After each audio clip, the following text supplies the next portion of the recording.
सरदार कमाल साहब के साहिबजादे इस वक्त मेरे साथ मौजूद हैं, इनसे बातचीत कर लेते हैं। शहबाज भाई, आपको कब इत्तला मिली? आपके साथ थे वालिद साहब? नहीं भाई, मैं बच्चों के साथ नारायण गया हुआ था उनसे इजाज़त लेके 2-3 दिन के लिए।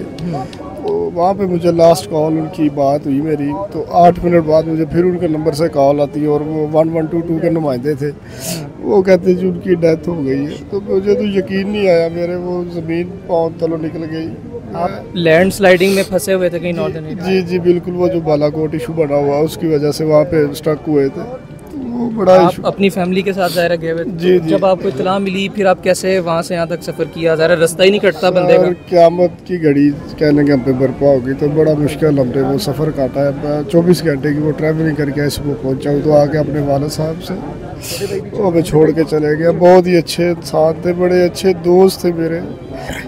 मैं बस जो भी कहूँ उनके लिए करना। आपके जो दूसरे भाई हैं, छोटे भाई हैं, वो लंदन थे गालिबन? जी जी, वो भी आ गए हैं, सुबह आ गए, वो भी 5 बजे।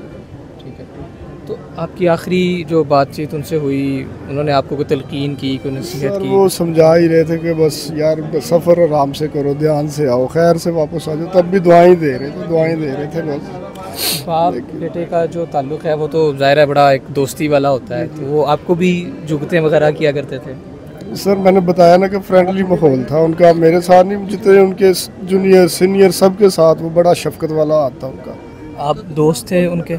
मेरे उस्ताद थे। मैं सज्जाद कमाल हूँ। मुझे नाम देने वाले वो मेरे उस्ताद, मेरे बाप, मेरे डैडी दुनिया से चले गए। मैं यतीम हो गया हूँ। मुझे बेआसरा को आसरा दिया सरदार कमाल साहब ने। मेरा कुछ भी नहीं रहा दुनिया में। मेरे उस्ताद चले गए, मैं बिखर गया हूँ। आपको जब इत्तला मिली तो क्या आप कहाँ थे? मैं लाहौर में था, काम कर रहा था, थिएटर पे काम कर रहा था, ड्रामे में। तो जब मुझे इत्तला मिली तो मेरे ऐसा हुआ कि मेरा सब कुछ छिन गया मुझसे। मेरे आखिरी ड्रामा मेरे साथ किया उन्होंने, और बड़ा अच्छा ड्रामा किया और मुझे समझाया। और सारी ज़िंदगी में इतना मुझे काम का मज़ा नहीं आया जितना मुझे आखिरी ड्रामे में उनके साथ मज़ा आया। बहुत बड़े इंसान थे मेरे उस्ताद, बहुत बड़े इंसान थे। ऐसा इंसान कभी नहीं आ सकता। आपके साथ कैसा दोस्ताना याराना, कैसी जुगते हैं आपको लगाते थे? जी जी जी, वो तो मेरे उस्ताद थे, मेरे बाप थे। वो तो हमेशा रहेंगे जब तक सांस है हमारी।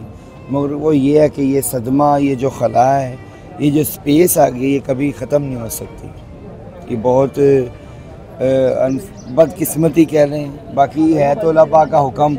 हमारे लिए यानी कि अच्छा नहीं हुआ।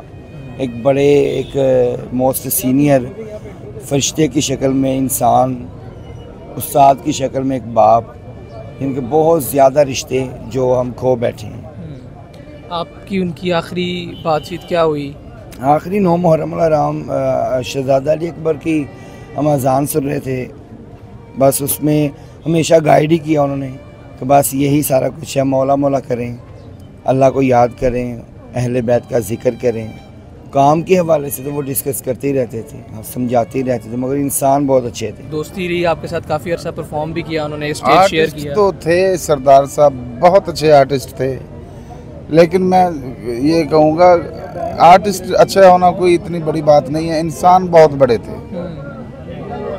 वो हमारे उस्तादों में से हैं। सरदार साहब के जाने से मैं कहूँगा एक यूनिवर्सिटी का बाप बंद हो गया। बहुत बड़ा दरवाज़ा थे, वो बंद हो गया। जाना तो सभी ने, मौत का जायका तो सभी ने चखना है, लेकिन वो अल्लाह के काम में हम कुछ कह नहीं सकते। कब इत्तला मिली? आप कहाँ थे उस वक्त? मैं उस वक्त थिएटर में था। एक दोस्त आया, मैं रिकॉर्डिंग पे थका हुआ था, लेटा हुआ था। जब उस दोस्त ने कहा सरदार साहब अल्लाह को प्यारे हो गए, मेरी जान निकल गई। मुझे समझ नहीं आ रही थी मैं उसे दोबारा क्या पूछूं, क्या कहूं। यकीन नहीं आ रहा? यकीन नहीं आ रहा था, अब भी नहीं आ रहा। खुदा शाहिद, अब भी नहीं आ रहा। बस वो वक्त था सरदार साहब के जाने का, वो चले गए। मैं ये कहूँगा आगोशे तुराब में खुश हो गया इंसान। आगोशे तुराब में जाकर खुश हो गया इंसान। दुनिया वाले कहने लगे ये तो मर गया।